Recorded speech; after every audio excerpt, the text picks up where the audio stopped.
আসসালামু আলাইকুম। ছাগলের কাজ দেখেন, আমার এই ছোট গাছটা খেয়ে ফেলছে, যার কারণে চতুর্দিকে নেট দিতে বাধ্য হয়েছি।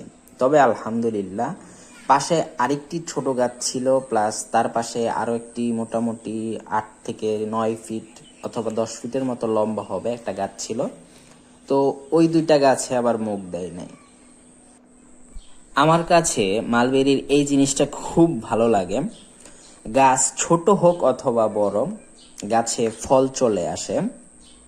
দেখেন, ছোট গাছে ফল তো আসেই, প্লাস যেই বড় গাছটি আছে সেই গাছটিতে আলহামদুলিল্লাহ গাছের গোড়া থেকে একদম আগা পর্যন্ত ফল ধরে আছে। তো আলহামদুলিল্লাহ ফলগুলোর কালার চেঞ্জ হতে শুরু করেছে, সবুজ থেকে আস্তে আস্তে লালচে বর্ণ ধারণ করতেছে। এই নেটের ভিতরে যে 3টা গাছ দেখতে পাচ্ছেন, এগুলো হচ্ছে থাই ভ্যারাইটির মালবেরি। তো আমি বড় গাছটা দেখে কনফার্ম বলতে পারি এটা থাই ভ্যারাইটি হবে, কারণ গাছের ফলন যেমন একদম গোড়া থেকে আগা পর্যন্ত আসছে, প্লাস ফলের সাইজও মাশাল্লাহ দিলে ভালো। তো সেই ক্ষেত্রে এটা কনফার্ম হওয়া যায় যে এটা থাই ভ্যারাইটির মালবেরি। আর যে ছোট গাছগুলো আছে এগুলোতেও মোটামুটি ভালো ফলন আসছিল, বাট অ্যাকচুয়ালি আমি ফল সহ গাছগুলো কালেক্ট করছি।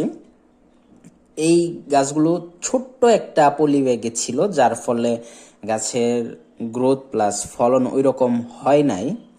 তবে এখন যেহেতু মাটিতে রোপণ করছি, সো আশা করা যায় গাছের গ্রোথ প্লাস ফলন খুব ভালো আসবে।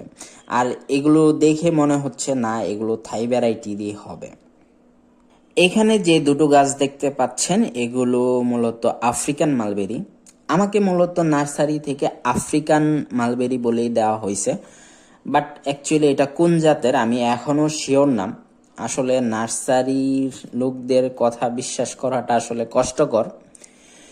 এখন এগুলো রোপণ করলাম, তো এগুলো থেকে ফল আসলে বা ফলন আসলে বোঝা যাবে আসলে এটা কোন জাতের মালবেরি। তো দেখা যাক কি হয়।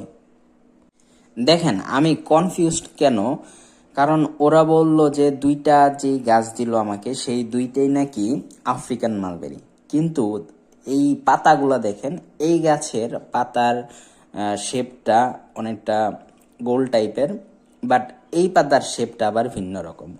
সো এই জন্যে অ্যাকচুয়ালি আমি কনফিউজড, এইটা কি আফ্রিকান মালবেরি হবে নাকি অন্য কোনো জাত হবে।